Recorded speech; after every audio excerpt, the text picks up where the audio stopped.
Before we get into the video, the brand new season of the #1 faction server out there is actually releasing this Saturday, August 31st at 5 p.m. EST. It is going to be 12-man factions, 30 roster, there's no shield, and in total the map will go a full 4 weeks, 1 week of grace, 3 weeks of raiding, and it appears to me that a lot of you noobs don't know how to make bases or base defenses on the server, so that's what we're going to be talking about in today's video. But if you guys do want to go ahead and check out the full changelog for the brand new season releasing, I will go ahead and leave the Discord of the server linked in the description. Go ahead and join it, check out the announcements, and it'll be in there. But now let's go ahead and talk about bases. So the first thing I actually want to go ahead and do is start on a Google spreadsheet. And now this spreadsheet is literally a full tutorial on how to play complex factions, and it was actually made by a couple of the leaders of the #1 faction that have been playing and winning seasons for like over the past couple of years, so you can trust these guys. But if we go ahead and check it out, we have all the enchants. It is a full enchant guide. You got the sword, axe, all the armor pieces. It also explains what every single enchant does that you guys need, but more specifically, it also gives a base guide. Now this is actually what I want to go ahead and get into for the topic of the video. Now I will go ahead and leave this guide down below in the description as well. You guys go ahead and check it out. Like, they even linked pictures and stuff like that. I'm gonna go ahead and show my own version, and then underneath the base guide they also give a seasonals guide, so they tell you the best hose on the entire server, like which ones make money, what are the best pickaxes, the backpacks, the shovels, and it also gives you a guide on the light zone and dark zone. So this will be down below in the description, and make sure to check it out. But now let's actually go ahead and hop back onto Minecraft and show you guys how to make regens and bases. So we are currently over here on Crystal. It's literally just like a cannoning server, and right below me is actually a base schematic, a base layout that we used last season. My faction did, and it might look a little bit complex, but at the end of this video you guys will be able to go ahead and do the exact same thing and actually make your own base layouts and use them on the server. So the first thing I want to go ahead and talk to you guys about, and now we're actually back on complex so I can show you on my own base, but these literally start at bedrock, and they are Rev Layers, more specifically extended Rev Layers. So if I go ahead and fly all the way to the top of my base and I turn my chunk borders on, you guys can see I have a 1 2 3 by 1 2 3. So I have a 3 by 3 base, 9 chunks in total. That is the top right there, 3 by 3. And now extended Rev Layers, you want to go ahead and extend each way a chunk. So for example, for extended Rev Layers, you want at least a 4 by 4. So now here we are under the base, our chunk borders are still on, and Rev Layers are just alternating between water, lava, water, lava. I should probably go ahead and turn my lava on so you guys can see. Okay, there we go. Now the lava's on, but it is underneath the base, as close to bedrock as you can go. And this is actually to stop cannons from reversing under your base. For example, there are cannons out there that will one stack your entire buffer, get underneath your base and shoot straight up and go through like the side of your walls or something. And obviously if you extend your Rev Layers an extra chunk, they can't do that. So we have 4 by 4 Rev Layers all the way down here, and we've got a ton of layers of them, water, lava, water, lava, water, lava, all the way up until our very first box of the base, which just so happens to be cactus. I believe we probably have like 40 to 50 of these. And then also in between boxes of our base, we also have Rev Layers as well. Now these ones aren't extended because we do have regens like right outside of this, but we also do have a ton of Rev Layers in between each of our boxes. Say for example, they do go ahead and breach our XP spawners, which are right up here. They will not be able to go ahead and nuke all the way down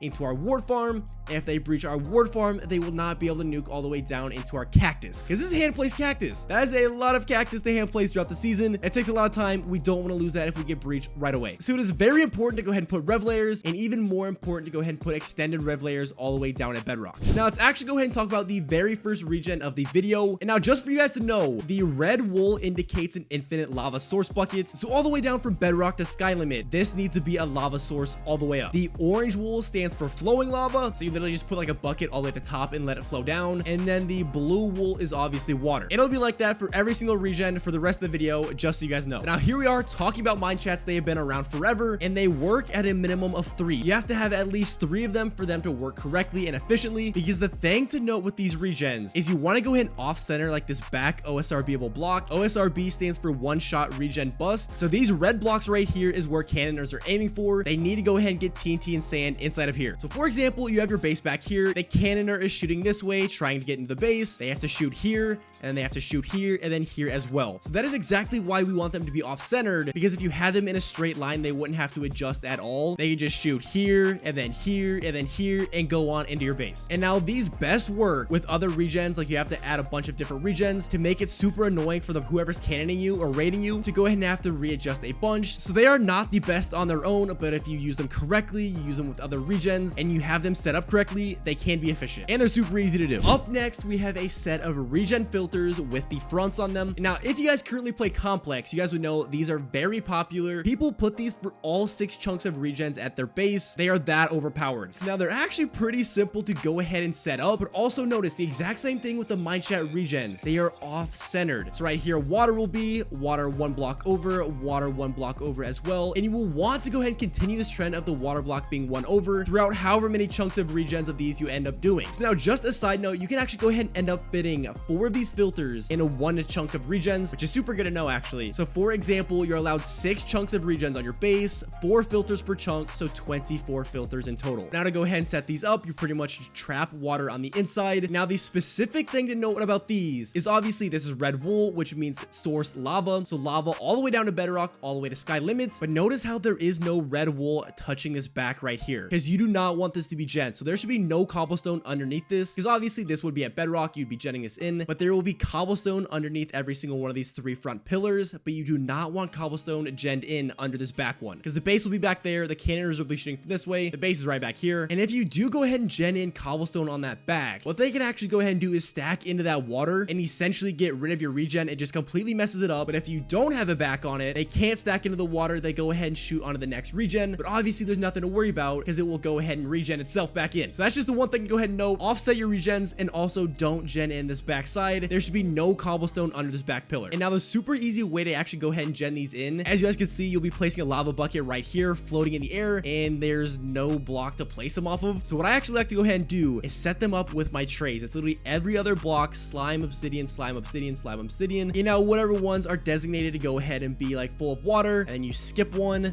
go ahead and skip one, and those will have water on the insides. And you'll want to go ahead and lava the entire front just like this. And now to go ahead and do the back side of the regen, go ahead and just place a lava bucket off of the slime block. Go ahead and then get rid of the slime block and place lava there off of the obsidian. So place the lava bucket, get rid of the slime block, and place it off the obsidian just like that. And that is how you set up the filters. Super easy to do. They take almost no time, especially if you have a faction working on them, and they are by far one of the most overpowered regens on the entire server. Next up is diagonal regens, and now there's one specific use that mainly everybody uses these for, and that is to cobble monster and create some crazy clips. And now cobble monsters and clips are super overpowered, especially on complex, because it makes the cannoner constantly have to adjust lower and lower. And if you have your value boxes at a super high Y, they won't be able to hit them. So that's what these are used for. And now you really want to go ahead and use these with a bunch of different other regens, like the filters, because if you create cobble monsters and clips where they need to go ahead and backstack, like to raid these regens, you have to backstack right here in the middle, and you have to backstack right here in the middle, and then right here in the middle. But obviously if you have these filters with these in the front of them, and these create a ton of clips, it's going to be super hard to go ahead and backstack all these regens, simply because these are in front. And now I know these do look kind of trippy, but they are super easy to set up. It is literally just like a diagonal obsidian, and then on the inside is blue wool. And then we'll go ahead and set up the very next set, 1 block over, water on the inside, and then literally just in between is gonna be full infinite source lava buckets. So this is the lava that goes all the way down from bedrock all the way up to the sky limits. So thankful enough on Complex MC, you actually do have those infinite lava bucket sources that you just place a bucket all the way at the top, and they flow all the way down automatically as a full source block. And then you essentially just set up a bunch of those, because the base will be right back there with the sun. The cannoner will be raiding from this way, and then you'll have to shoot left and right, back and forth, try to clear out all of the water and lava, and it's super AIDS and toxic to do. And now the very next set of regen, we have filters. These are actually called pilters or hot dogs, whatever you want to call them. Now I probably should have mentioned this earlier, but filters, the only difference between them and normal regens is filters, you actually have to go ahead and backstack and get rid of lava sources to raid. So just like I showed you guys over here, you have to backstack these sources right here, and then shoot through your sand stacks to go ahead and go on to the next one. You have to do the exact same thing over here with these lava sources in the middle. So one thing to note as well, notice how they work in multiple sets, and they are off-centered. So the lava sources will be right here, and on the very next set of regens, they'll be over 1 block, and it should be like that for however many that you add in your buffer. Now something to note about these is these can actually be really good if you combine them with other regens. So like I mentioned, you have to backstack all of these red lava source buckets, so you'd have to stack right here and backstack like 10 shots in a row. If you had like a chunk gap in between your walls, or just an ocean or something that you could patch off of, or even just pillars in between, it could make them even better. But also do go ahead and note the front of these regens, because the base will be back there by the sun. The front of these regens are not sourced, so they can't just OSRB these middle blocks and then go on to the very next regen. And also one more thing to note, if you don't do like the infinite lava buckets in the front, this middle pillar right here will not gen. So they're essentially just like a longer version of that. There's just more backstacking involved. So it's completely up to you on how you want to do them. Okay guys, so that right there is 5 of the most effective ways to go ahead and defend your base. And now it is completely up to you guys, the viewer watching right now at home, to combine these 5 defenses, so these 4 regens right here and the rev layers that I was talking about on complex, to actually go ahead and make your own base layout. These are genuinely like all of the defenses that have been being used. And of course you can always be creative as well if you understand the principles of regens and how it works and what makes them effective. Maybe come out with your own regen or something and go ahead and trademark it. But hopefully you guys do have a little bit of a better understanding, and I will go ahead and once again leave the guide down below in the description. Every single one of these types of regens is actually in there. It also goes ahead and tells you how to make an ocean like to go ahead and pouch out of, and there's a few other regens in there as well, but these 4 right here are the main ones, so be sure to go ahead and check that out. And now to go ahead and ensure that you made these regens correctly, obviously once you have them genned in, go ahead and mine holes in them, because obviously you know when a cannon's shooting, it's gonna break holes in them, but make sure they do go ahead and regen back in. But that is it for the tutorial. Hopefully some of this made sense for you guys. Can't wait to see you guys all on the brand new season of Complex this Saturday, August 31st at 5 p.m. EST. I'll see you next season, boys. Peace out.